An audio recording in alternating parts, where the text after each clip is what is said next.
Hi, everybody. Al Bernstein here with another one of my quick hits.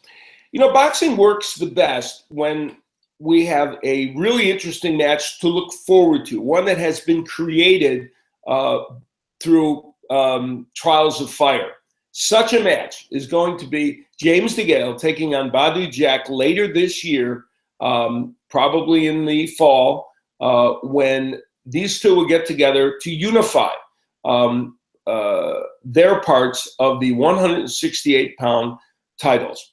It is going to be, I think, a terrific fight. It's a fascinating style matchup. It's in James DeGale, a Brit who has a very electric personality, very entertaining, and Badu Jack from Gambia originally, then Stockholm, now Las Vegas, with a fascinating journey to get to this point. A more measured speaker outside the ring and a more measured fighter inside the ring. How did they get here? Well, Badu Jack defended his title against Lucien Boutte, who had, of course, was a multiple champion in the 168-pound division before. Now at age 36, was coming off a very excellent performance against James DeGale, even in a losing effort. They fought a spirited fight. It ended up being somewhat of a controversial decision, a draw. One of the judges, though, did have a big margin for Badu Jack. Boutte came on very strongly toward the end of this fight, probably won the last 3 rounds. It's probably what got him the draw on 2 of the judges' scorecards.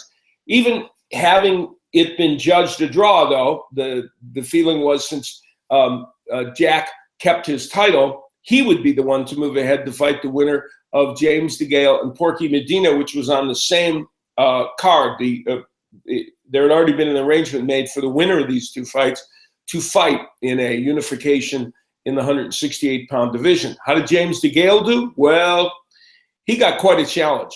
Porky Medina, who had been a good 168-pounder, had lost to Jack and had lost some very controversial decisions, fought, I thought, a spectacular fight, the best fight he's fought as a professional. And part of the reason is, and this is what people sometimes lose sight of when we just sit back and watch a fight, there are other factors as to why, just the same as there are factors why teams perform well in team sports or poorly.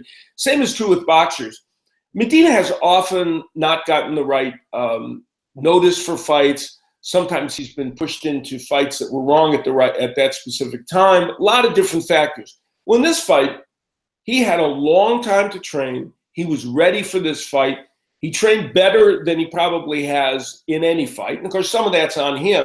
It's not just circumstantial. But he and his trainer both felt that he was more than ready, and he was.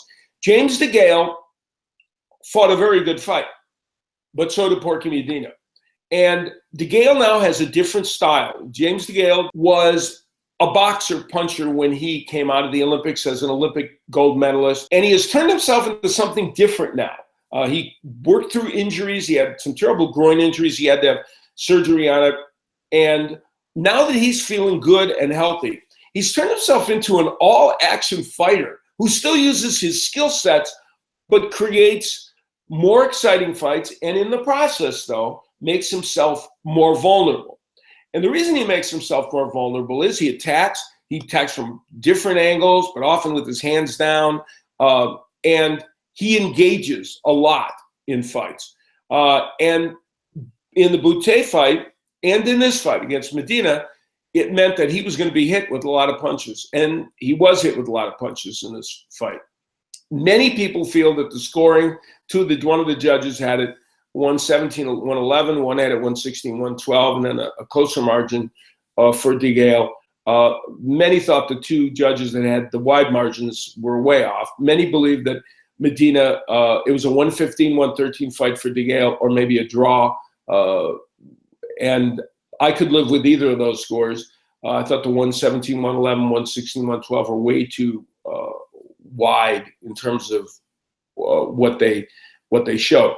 Now, let's look forward. Let's look forward to the fight between James DeGale and Badu Jack. One is a lefty, one is a right-hander, okay? DeGale throws a few more punches. He takes more chances. Badu Jack is a buttoned-up fighter who likes to counterpunch. He is maybe one of the 2 or 3 best body punchers in the sport of boxing. James DeGale throws unorthodox punches. He's one of the people, though he certainly has the skill set to jab, and sometimes, though, he throws wide punches. But there's one punch that James DeGale lands that you're not supposed to land that he will try to land against Badu Jack. And it might be that this whole fight hinges on this one moment. You look at all these numbers, and they all are important, and there's age, there's height, there's reach, there's all the rest of it. All of this may hinge on whether James DeGale can land. He throws this uppercut from farther out than most people throw it. And it's a great punch, but it leaves you open for countering. And Jack will try to counter him when he throws that punch. If he can land it consistently, James DeGale is going to be a handful for Jack because that punch shouldn't come from that far out and shouldn't get there. Can Badu Jack stay in close enough to work the body of James DeGale? Will James DeGale slightly alter the style he's had in the last couple of fights of making these fights very exciting by engaging a lot and staying in the wheelhouse a little bit more, in the pocket a little bit more against some of these fighters?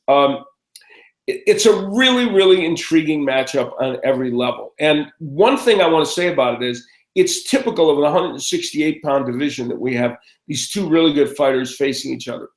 This division, starting back with the Super 6 that we had on Showtime and continuing to this day, this is a division that has produced the best fighters fighting each other for the most part in the 168-pound division, and champions getting together to unify titles. This fight will either be in Las Vegas or it will be in England.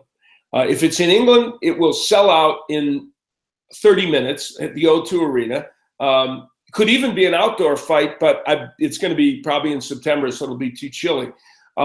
There will be a tremendous interest in it there. Badu Jack now lives in Las Vegas, so that could be a site that would make sense. And James DeGale has never fought in Las Vegas and wants to fight in Las Vegas.